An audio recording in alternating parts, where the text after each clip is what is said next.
To go along with the lasagna for the rehearsal dinner, I made French braid garlic bread. Yeast doughs are one of the great dramas that take place in the kitchen. Every ingredient in the dough recipe has an important role to fulfill. You, the cook, are the producer, director of this great drama. The prima donna is the yeast that will perform given the precise amounts of heat as the cast pulls together their particular roles in the recipe.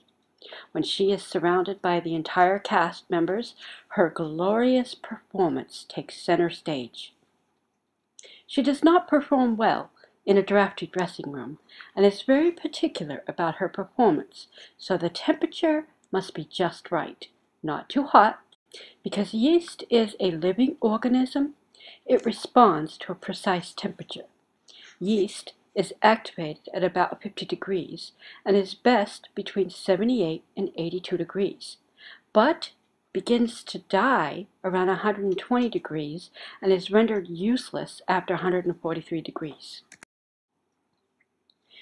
The hero of our production is wheat flour, who has a certain secret ingredient up his sleeve that makes his personality elastic and gives convincing body to his performance. His secret ingredient is gluten, which is activated by strong beating or the netting process, which gives elasticity to the flour. No other flour can deliver the same performance as he can, but he is willing to share the stage with other flours such as rice, rye, corn, and soy, just so long as he maintains the limelight. Salt and sugar make brief but important entrances. Adding too much of either can actually get in the way of the performance of the other actors. A small amount of sugar helps to activate the yeast, but do not use more than the amount called for in the recipe because it could be counterproductive. Yeast feeds on sugars and produce alcohol and carbon dioxide, which is the riser that we're looking for. Small quantities of sugar speed the yeast activity, but too much will inhibit it. Water, milk, or other liquid ingredients are the intruders. Any one of them lends steam to the show. Water brings out the wheat flavor and makes a crisp crust. Skim milk can add to the nutritive value, but also gives a softer crumb. The fat in whole milk tends to coat the yeast and prevent its proper softening. I forgot to bring a rolling pin to the church when I prepared this dinner, so I had to flatten out the dough with my hands. Aren't hands the most amazing things? We can do so much with them.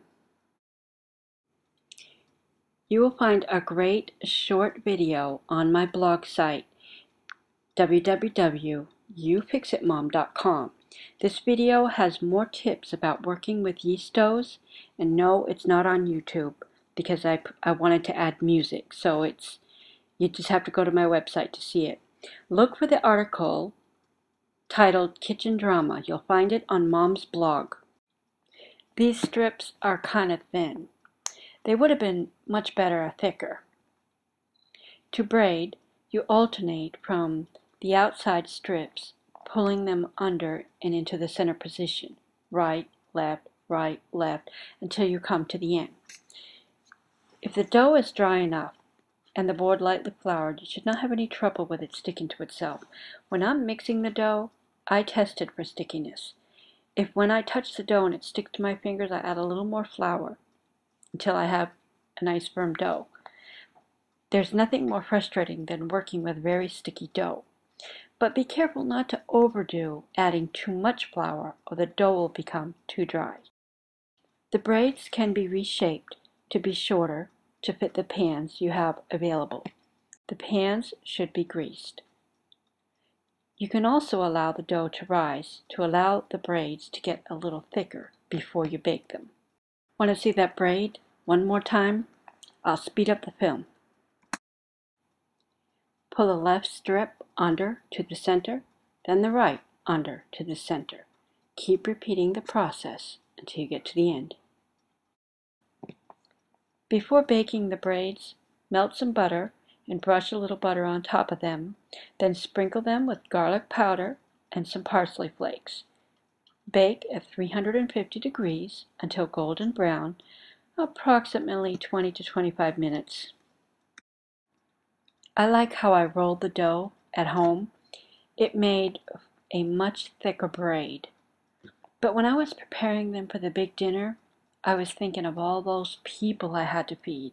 So I wound up cutting the strips much thinner to make more braids. At home, I also do not have the long pans, so I have to make it fit my pan size. The pans should be greased. You can also allow the dough to rise to allow the braids to get a little thicker before you bake them.